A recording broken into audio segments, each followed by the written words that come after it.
नमस्कार। कथा कथन के YouTube चैनल पर आपका स्वागत है। अभी तक आप कथा कथन के YouTube चैनल पर सुन चुके हैं बांग्ला, उर्दू और मराठी की कहानियाँ। आज इसी क्रम को आगे बढ़ाते हुए हम इसमें जोड़ने जा रहे हैं हिंदी की कहानियाँ। हिंदी की कहानियों में हमारे केंद्र में रहेंगे हमारे समकालीन रचनाकार, ताकि उनका लिखा हमारी समकालीन पीढ़ी के पास पहुँचे। और इस कड़ी में हम सुनाएंगे आपको प्रतिष्ठित रचनाकारों की भी उन रचनाओं को जो कम प्रचलित हैं। शुरुआत में करूंगी विमल चंद्र पांडे की कहानी डर से। विमल की कहानियों की एक खास बात जो मुझे लगी वो है उनका मजबूत नरेशन। कम किरदारों के साथ एक मजबूत नरेशन के साथ अपनी कहानी कह पाने की कला कम ही लोगों में होती है। तो हम शुरू करते हैं डर। लड़की कमसिन थी, सांवली थी, डरपोक थी। शरीर का भराव उसे उसकी आयु से अधिक का दिखाता था, नहीं तो वैसे वो 14 पार कर रही थी। उसका बाप उसके डर की वजह से अक्सर उसकी उम्र का उल्लाना दिया करता था। तेरी उम्र में तेरी माँ की शादी हो गई थी और तू चूहों से डरती है। कभी प्यार से समझाता, बेटी गांव की बेटहनियाँ मकड़ों और तिलचट्टों से नहीं डरती, ये शहर की छोरियों के नखरे हुए हैं।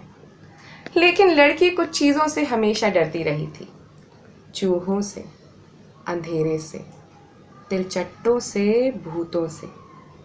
फहरिस्त लंबी थी। इस फहरिस्त में कुछ ऐसे नाम थे जिनसे वो रोज़ दो चार होती थी, मसलन चूहे, तिलचट्टे, मकड़े, अंधेरा। कुछ ऐसे भी नाम थे जिनसे अब तक उसका सामना नहीं हुआ था, मसलन भूत प्रेत, अजगर, हाजी बाबा। लेकिन उन चीज़ों ने उसे ज़्यादा डर लगता था जिन्हें उसने सुना था, देखा नहीं था, बनिस्बत उनके जिन्हें रोज़ देखती थी। अजगर की तस्वीर उसने सरपंच की बेटी की किताब में देखी थी। सरपंच की बेटी उसकी सहेली थी और स्कूल भी जाती थी। वो अक्सर अपनी किताबें उसे दिखाया करती थी। वो तस्वीर देखकर सहम गई थी, बाप रे इतना बड़ा सांप। और जब उसने सुना कि ये सांप काटता नहीं, पूरे आदमी को निगल जाता है, तो अजगर कई रातों तक उसके सपने में आकर उसे डराता रहा। जब बापू ने समझाया कि अजगर बड़े बड़े जंगलों में होते हैं, इतने छोटे जंगल में नहीं जितने हमारे गाँव में हैं, तब लड़की को कुछ राहत मिली थी। लेकिन सबसे बड़ा डर था हाजी बाबा का। कहते थे कब्रिस्तान में हाजी बाबा रात को अपनी कब्र से निकलकर घूमा करता है।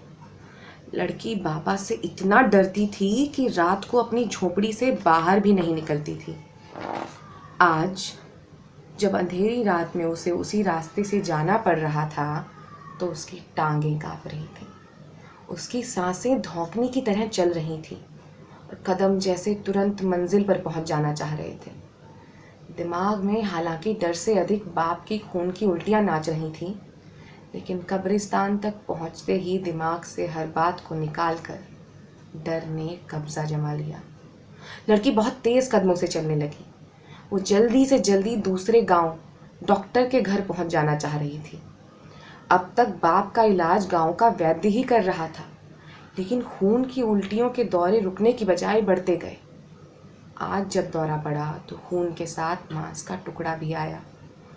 उल्टियों ने जब रुकने का नाम ना लिया तो वैद्य ने घबराकर दूसरे गांव से डॉक्टर को बुलाने के लिए लड़की को तुरंत भेजा।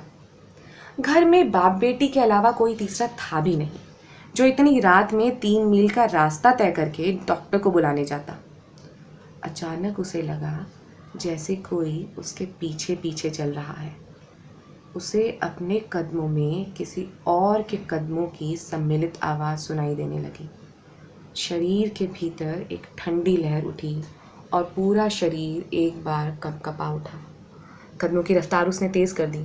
पीछे भी कदमों की आवाज़ तेज़ हो गई और ठंडी बयार के बावजूद उसके माथे पर पसीना चुहचहाने लगा। अभी भी कब्रिस्तान का रास्ता 500 मीटर बचा था। लड़की जल्दी से जल्दी कब्रिस्तान का रास्ता पार कर जाना चाहती थी, लेकिन वो उड़ नहीं सकती थी।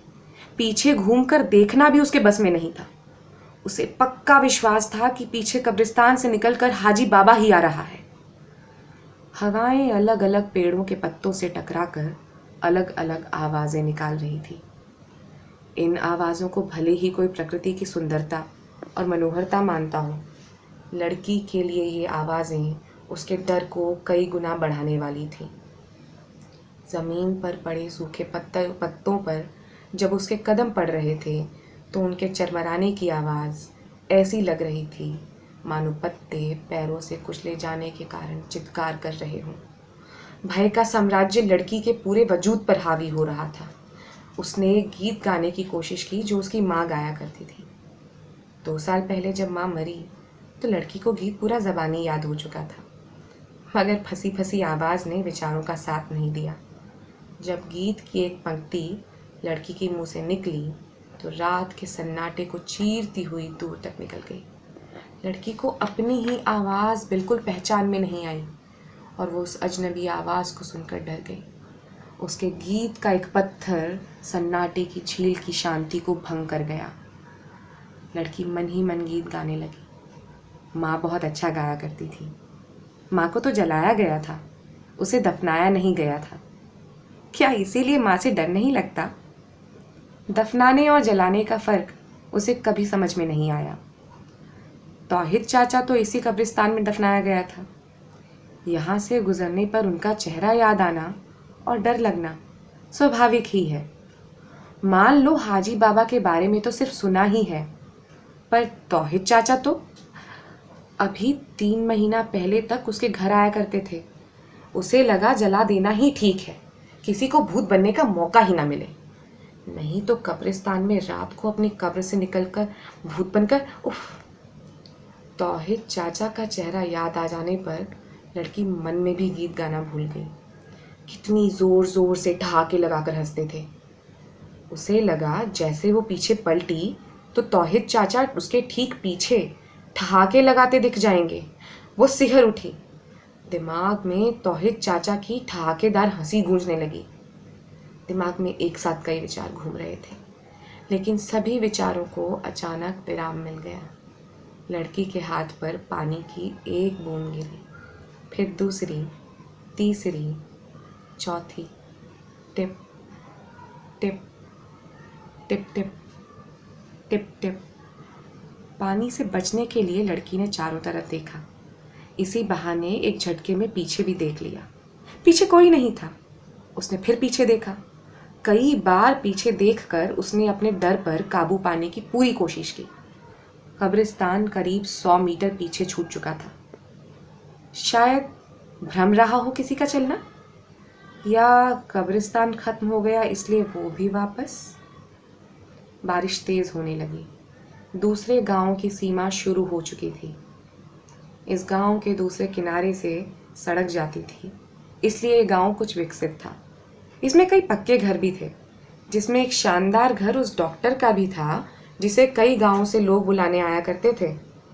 कब्रिस्तान की सीमा समाप्त होने के कुछ देर बाद गांव शुरू होते थे, वरना बीच में सिर्फ खेत ही खेत थे, या फिर एकाध मड़ैया या टीन शेड के छत वाले एकाध कमरे जिनमें रात रुक कर लोग अपने खेतों की रखवाली करते थे या अपने ट्यूबवेल की मशीनें गाड़ रखी थी। एक टीन शेड वाले कमरे में हल्की रोशनी आ रही थी। लड़की तेज़ कदमों से बारिश से बचती हुई जाकर दरवाजे से सटकर खड़ी हो गई। कुछ दूरी पर गांव नज़र आ रहा था और टिमटिमाती रोशनियां भी। लड़की का डर अपने आप को गांव के नज़दीक और कब्रिस्तान से दूर पाकर थोड़ा समाप्त हो चुका था। छींटें हवा के कारण तिरछी पड़ रही थीं। लड़की के मुंह पर बौछारें पड़ने लगी। वो थोड़ी पीछे खिसकी। दरवाज़ा थोड़ा सा खुल गया। आजा, दरवाज़ा खुला है, जल्दी आ। अंदर से एक मर्दाना आवाज़ आई। जी मैं क्या, जल्दी अंदर आ, कब से इंतज़ार कर रहा हूँ।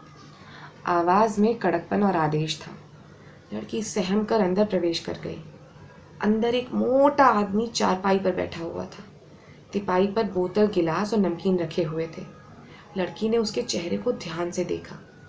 मोमबत्ती सी रोशनी बिखेरता एक पीला बीमार बल्ब आदमी के खतरनाक चेहरे को और भी खतरनाक बना रहा था। ऐसा लगता था उसके चेहरे पर बाल ही बाल हो। लड़की ने उसके चेहरे से नजरें हटा ली। जी, बाहर पानी बरस रहा था, इसलिए मैं यहाँ। इसलिए देर से आई? मैं कब से इंतजार कर रहा हूँ। बारिश आ गई थी तो कयामत आ गई थी क्या? कमबख्त, सारा नशा उतार दिया, फिर चढ़ाना पड़ेगा। साली, पैसा इतना ज्यादा लिया और समय का कुछ ख्याल। आदमी बड़बड़ाता हुआ उठाकर गिलास भरने लगा।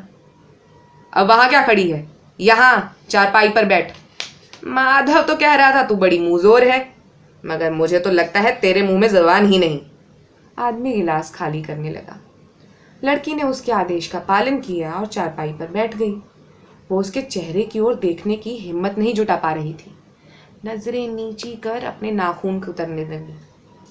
थोड़ी देर में आदमी ने 2 गिलास खाली कर दिए और जोर की डकार ली। लड़की ने चिढ़ कर आदमी के चेहरे की ओर देखा। बाल ही बाल, दाढ़ी मूछे। अगले ही पल लड़की की चीख निकल गई जब उसने वही बाल दाढ़ी मूछे अपने चेहरे से टकराते पाए। क्या हुआ? आदमी रुक गया। कुछ नहीं, लड़की कांप रही थी। फिर तो चीखी क्यों? मुझे गांव जाना है, बापू को खून की उल्टियां, डॉक्टर। लड़की की आवाज के साथ उसका शरीर भी कांप रहा था। हर इंसान की कोई मजबूरी होती है, तभी इस काम में। आदमी कुछ सोचते हुए बोला। फिर उसे महसूस हुआ कि एक रात के संबंधों में कोई जुड़ाव नहीं होना चाहिए। वो बात पूरी किए बिना लड़की के चेहरे को फिर से सहलाने लगा। मुझे जाने दो। लड़की का पूरा वजूद कांप रहा था। क्यों जाने दूं? माधव को पैसे दिए हैं, फ्री में नहीं बुलाया तुझे। वो झुंझलाने लगा था। कौन माधव? मैं तो बापू के लिए डॉक्टर को बुलाने जा रही थी। बारिश होने लगी, खून की उल्टियां हो रही है, आज मांस का टुकड़ा भी आया। वैद्य जी ने बताया कि ये बीमारी। लड़की कांपती और सुबकती आवाज में पूरा इतिहास सुनाने लगी। चुप रह, चुप। आदमी ने डपटा। उल्टियों की बात सुनकर उसका जी खराब हो आया था। नशा भी कम होने लगा था। तू झारगांव की नहीं है? नहीं जी, मैं महापुर की हूँ। जी, मैं जाऊं? लड़की उठ खड़ी हुई। अब आदमी को सारा माजरा समझ में आ चुका था। लड़की किसी दूसरे गांव की है, किसी गरीब की बेटी, गलती से यहाँ आ गई है। शराब का नशा सिर पर नाचने लगा। एकदम अनछुई कली जिस पर जवानी ने अभी अभी आक्रमण किया है, एकदम नादान, एकदम अनजान। आदमी ने मुस्कुराते हुए जोर की अंगड़ाई ली और दरवाजे तक पहुंची लड़की को पकड़कर चारपाई पर गिरा दिया। एक अलग तरह का उत्साह और वैशीपन उस पर हावी हो चुका था। छोड़ो, छोड़ो मुझे, मुझे डॉक्टर के पास। आदमी अपने पूरे शरीर का बोझ उसके शरीर पर डालकर उसके होंठ चूमने लगा। लड़की को लगा जैसे उसका पूरा वजूद बालों ही बालों से भर गया। उसने आदमी को उठाने के लिए पूरी ताकत लगा दी, पर आदमी टस से मस नहीं हुआ। लड़की को कुछ नहीं सूझा तो उसने अपने नुकीले दांत आदमी के कंधे में गड़ा दिए पूरी ताकत से। आदमी तड़प कर एक तरफ हट गया। लड़की फुर्ती से चारपाई से कूदकर दरवाजे की तरफ लपकी। आदमी अपने कंधे को सहला रहा था। दरवाज़ा खुलने की आवाज़ सुनकर उसका ध्यान आकृष्ट हुआ। लड़की तब तक बाहर निकल चुकी थी। आदमी एक ही छलांग में दरवाजे के पास पहुंच गया। लड़की गांव के उजाले वाले रास्ते की तरफ न भागकर अंधेरे वाले रास्ते की तरफ भाग रही थी। आदमी पल भर के लिए ठिठका, फिर उसी अंधेरे कब्रिस्तान वाले रास्ते की तरफ लड़की के पीछे दौड़ पड़ा। लड़की ने दौड़ते ही अंदाज़ा लगा लिया था कि वो गलत दिशा में दौड़ रही है। उसे उल्टी तरफ गांव की ओर जाना चाहिए था, लेकिन अब पीछे जाने का मतलब था एक घिनौना और लिजलिजा एहसास जो अभी तक उसे अपनी सांसों में अनुभव हो रहा था। वो दौड़ती रही। शेर और हिरन की दौड़ में अक्सर हिरन ही जीतता है, क्योंकि शेर भोजन के लिए दौड़ता है और हिरन जीवन के लिए। आदमी पूरी ताकत से दौड़ रहा था, पर लड़की अब भी आगे थी। अचानक उसका पाँव कहीं टकराया और वो आगे की ओर गिर पड़ी। उसने उठने में थोड़ा ही वक्त लिया, पर आदमी इस बीच काफ़ी पास आ चुका था। सोचने का समय नहीं था। लड़की ने बस क्षणांश के लिए सोचा और कब्रिस्तान में घुस गई। आदमी भी दौड़ता हुआ कब्रिस्तान के गेट में प्रवेश कर गया। लड़की अब एक कब्र के पीछे सिमटी हुई थी। आदमी कब्र की दूसरी ओर खड़ा था। पानी बरसना कम हो गया था। लड़की का भूतों और कब्रों वाला डर भी कम हो गया था। लड़की ने अपनी फूलती सांस को काबू कर लिया। आदमी ने बीड़ी सुलगा ली थी और हर कब्र के पीछे लाकर झांक रहा था। लड़की इस कब्र के पीछे से धीरे से निकली और दूसरी कब्र के पीछे जा छुपी। आदमी जब उसकी वाली कब्र के पास आता तो वो दूसरी कब्र के पीछे जा छुपती। वो कब्रिस्तान और कब्रों से खेलने लगी थी। आदमी ने अब दिमाग लगाया। वो माचिस जला जलाकर हाथ से ओट करके एक कब्र के पास से कई कब्रों को देखने लगा। लड़की की सांस यथास्थान रुक गई। आदमी अब लड़की वाली कब्र के पास आ चुका था। उसने माचिस जलाने से पहले ही लड़की ने अपने जीवन का सबसे साहसिक निर्णय लिया। वो दबे पांव उस कब्र से निकली और झुकते झुकते कब्रिस्तान की सबसे विराट कब्र के पीछे चली गई। उस कब्र के पास मोटे तने वाला पेड़ भी था, जिसकी विशालकाय डालियां अजगर की तरह थी। पेड़ भी उतना ही चर्चित था जितना हाजी बाबा की ये विराट कब्र। दिन में भी उस रास्ते से गुजरने वाले इस कब्र और पेड़ की ओर देखने में सिहरन महसूस करते थे। लड़की पेड़ और कब्र की बीच की जगह में छुप गई। बारिश बहुत कम हो गई थी, लड़की का डर भी। आदमी माचिस की तिल्लियां जलाता हुआ उस विराट कब्र के पास आ रहा था। कब्र से थोड़ी दूर पर उसने तीली जलाई और भक से रोशनी में उसकी नज़र कब्र के विराट पत्थर पर पड़ी, फिर उस विशाल पेड़ पर। वो घबराकर पीछे हट गया। कब्र और पेड़ से संबंधित सारी कहानियां उसे याद आने लगीं। उसने एक बार अपने चारों तरफ देखा। एक ठंडी सिहरन पाँव से दिमाग तक दौड़ गई। वो डर कर सीधा गेट की तरफ भागा और एक बार भी पीछे मुड़कर नहीं देखा। गेट से निकलकर भी वो सीधा भागता गया, भागता गया, भागता गया। शुक्रिया।